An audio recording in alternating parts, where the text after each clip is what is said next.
Today's jet transport engines are the most reliable and powerful aircraft engines ever developed.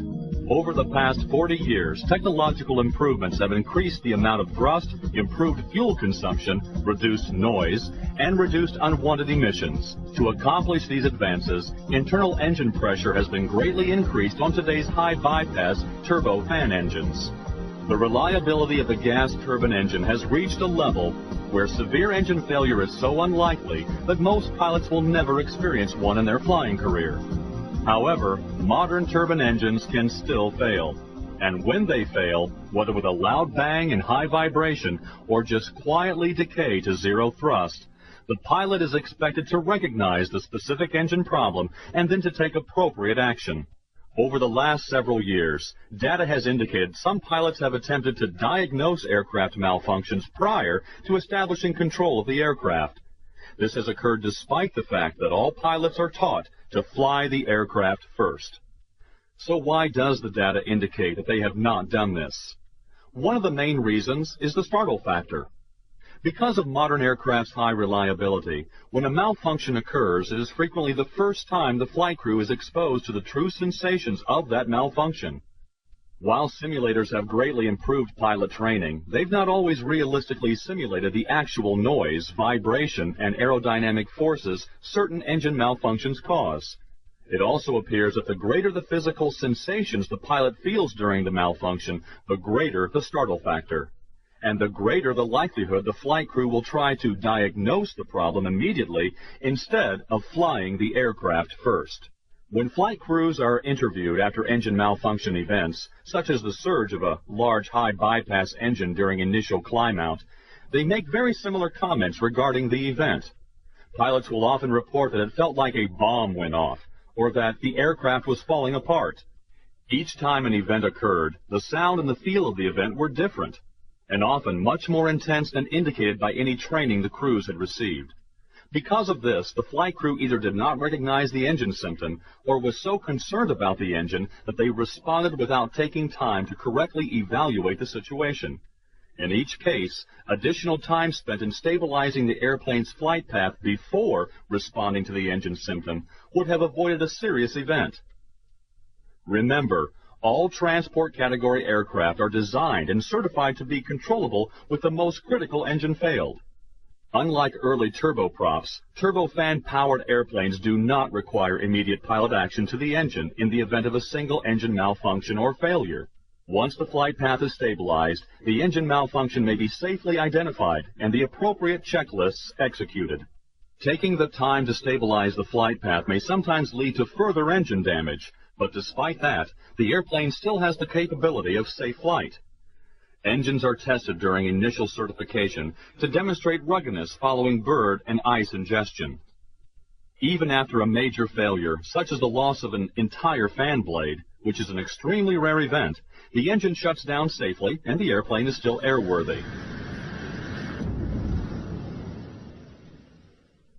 Service history of fleet aircraft verifies that there are generally no engine failures requiring an instant engine shutdown in order to maintain airplane safety, and that continuing a takeoff after an engine failure at V1 is safer than rejecting the takeoff.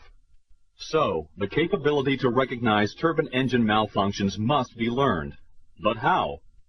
The objective of this video is to provide pilots with information to help them recognize and identify various engine malfunctions that have led to inappropriate crew responses and accidents in the past. These malfunctions include fire warnings, tailpipe fires, bird strikes, vibration, engine surge, severe engine damage, and slow power loss. In each case, the first priority is to employ the basic stick and rudder inputs necessary to maintain aerodynamic control of the aircraft. Remember, fly the airplane and then identify and respond to the engine malfunction when time permits. Fire warnings result from excessively high temperature in the space between the engine casings and cowling, or from fire detection system malfunctions.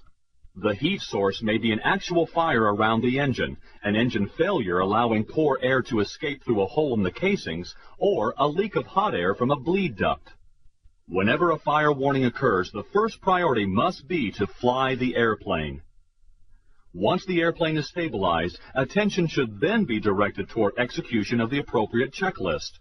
Even if there is an actual fire, there is adequate isolation between the airplane structure and the nacelle to ensure sufficient time to establish and maintain airplane control to a safe altitude. Taking this time may cause further fire damage within the nacelle, but accident reports consistently show that flight path control must be focused on first, and it must remain a high priority until landing. Engine torching, or tailpipe fires, mostly occur during an abnormal engine start, but they may also occur after shutdown or during other ground operations. Although there may be no cockpit engine instrument indication, these events can be very spectacular when viewed from the ramp or cabin, and have been confused with an actual engine fire. The torching may be of short duration or it may last for several seconds. Note that the flame is confined to the tailpipe. Flames may turn upward and threaten the wing if no airflow is maintained through the engine, and in some cases, an EGT increase may be indicated on the flight deck. Simply cutting fuel flow while continuing to motor the engine normally extinguishes the flames. The flight crew depends on ground personnel to identify engine torching. If you are told of an engine fire without any flight deck indications of a fire, follow the engine torching procedure as outlined in your flight manual. This procedure will direct you to motor the engine and extinguish the flames. The regular fire procedure will not. Do not perform the engine fire procedure unless a fire warning indication occurs. Executing the regular fire procedure may disable bleed air to the engine starter and prevent you from being able to motor the engine to blow out the tailpipe fire. There have been cases where flight attendants or passengers have initiated evacuations due to engine torching.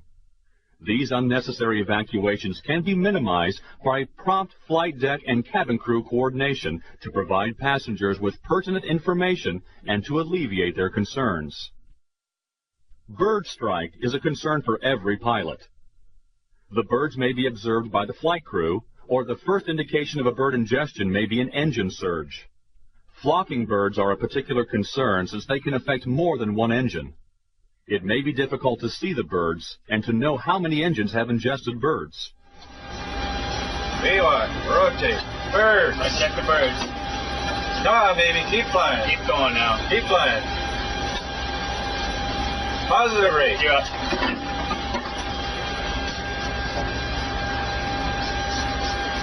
Come on, man, that's it. Nice job. Fly the airplane. There's 400 feet. Okay, what's the problem? Most bird strikes occur close to the ground, at the very time when there is least opportunity to appraise the situation. Nevertheless, the record shows that establishing flight path control first before taking action on the engine is a more successful strategy than taking immediate action with the engine. There have been accidents resulting from bird strike-related rejected takeoffs above V1 speed, and in each case, the airplane was in fact safe to fly.